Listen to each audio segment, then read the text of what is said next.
కేంద్ర ప్రభుత్వం జాతీయ ఉపాధి హామీ పథకాన్ని రద్దు చేయడానికి మహాత్మా గాంధీ పేరును తొలగించేందుకు కుట్రపూరిత చర్యలకు పాల్పడుతుందని సిరిసినగండ్ల గ్రామ ఉప సర్పంచ్ చంది కర్ణాకర్ అన్నారు. ఉపాధి హామీ పనులపై ఆధారపడి జీవనం సాగిస్తున్న కూలీల పొట్ట కొట్టేందుకే కొత్త ప్రణాళిక అని మండిపడ్డారు. సిద్దిపేట జిల్లా కొండపాక మండలం సిరిసినగండ్ల గ్రామంలో ఉప సర్పంచ్ చంది కర్ణాకర్ ఆధ్వర్యంలో వార్డు సభ్యులు వేముల బాబుతో కలిసి ఉపాధి హామీ కూలీలకు ప్రత్యేక సమావేశం ఏర్పాటు చేశారు. కార్యక్రమానికి కాంగ్రెస్ మండల పార్టీ అధ్యక్షులు వాసార లింగారావు ముఖ్య అతిథిగా హాజరై మాట్లాడారు. కేంద్రంలో ఉన్న బీజేపీ ప్రభుత్వం కార్మిక ప్రజా వ్యతిరేక విధానాలను అవలంబిస్తూ మహాత్మా గాంధీ జాతీయ గ్రామీణ ఉపాధి హామీ పథకాన్ని పేరు మార్చాలని చూస్తోందన్నారు. కక్షపూరిత చర్యలో భాగంగా వీబీజీ రామ్జీ అనే పేరు నిర్ణయించినట్లు మండిపడ్డారు. గ్రామీణ ప్రాంతంలో వ్యవసాయానికి అనుబంధంగా ఉండే పనులను తొలగిస్తూ మహాత్మా గాంధీ జాతీయ ఉపాధి హామీ చట్టాన్ని పూర్తిగా రద్దు చేయాలనే కుటిల ప్రయత్నం జరుగుతోందన్నారు.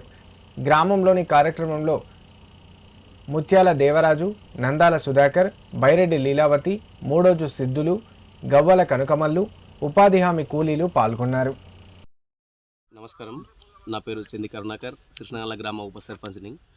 నేడు ఉపాధి హామీ విషయంలో జరుగుతున్న బీజేపీ ప్రభుత్వం చేపట్టినటువంటి 100% మా కాంగ్రెస్ ప్రభుత్వం అడ్డుకోవడానికి ప్రయత్నం చేస్తున్నది. ఎందుకంటే ఇంత ముందుకు ఉపాధి హామీ పథకంలో 100 రోజులు ఒక కూలీ 100 రోజులు పని చేసుకొని బతికేటోడు. అదే మా సిరిసినగండ్ల గ్రామంలో సుమారు ఒక 400 మంది పేద ప్రజలు ఇదే ఉపాధి హామీ పథకం మీద ఆధారపడి జీవనం సాగిస్తున్నారు. కేంద్ర ప్రభుత్వం తీసుకున్న ఈ నిర్ణయం వల్ల వీళ్ళందరి కుటుంబాలు 400 మంది కుటుంబాలు రోడ్డున పడే అవకాశం ఉన్నది.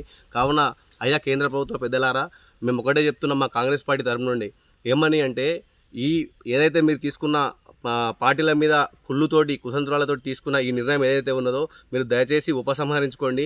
లేకపోతే మా కాంగ్రెస్ పార్టీ తరఫున పేదలకు ఎటువంటి హాని జరిగినా, ఈ ప్రోగ్రాం ద్వారా చెప్తున్నా నేను ఏంటంటే, మా పేదలకు ఎటువంటి హాని జరిగినా మేము అస్సలకే వెనకాడ బొమ్మని మీకు హెచ్చరించుకుంటున్నాం. సిరిసినగండ్ల గ్రామం, నేను ఉపాధి హామీ మీదనే బతుకుతున్నాము. ఇంచుమించు 300 మంది బతుకుతున్నాము. ఇప్పటికీ సెంట్రల్ గవర్నమెంట్ ఏంటంటే స్కీము వేరే మారుస్తున్నారట. రోజు అప్పుడు ఇప్పుడు అంటే 200 రూపాయలు వచ్చేది, అవి సుధా వస్తలేవు చక్కగా.